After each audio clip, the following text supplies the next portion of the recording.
Hey guys, welcome back to the channel. We are back again working on the roof today. So we've been working on the back side here, getting panels and fascia and soffit as we go along. So we're working at the far end over here. I'm gonna work our way this direction until we get to this side of the house and finish it up. So we'll see how far we get today. Right now we're working on moving the boom truck. So we gotta move it in here so that it's closer to where we wanna be so that we can get the platform where we want it and get the rest of this side of the house done over the next couple days maybe.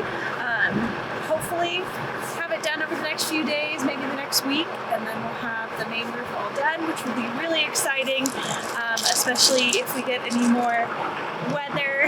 We tend to get a lot of big snowstorms or bigger snowstorms in the early spring, late winter season. So we want to make sure we get our roof on and then we don't have to really worry about that too much. So that's what we're working on today, getting some more panels on and some more fascia and soffit as we go.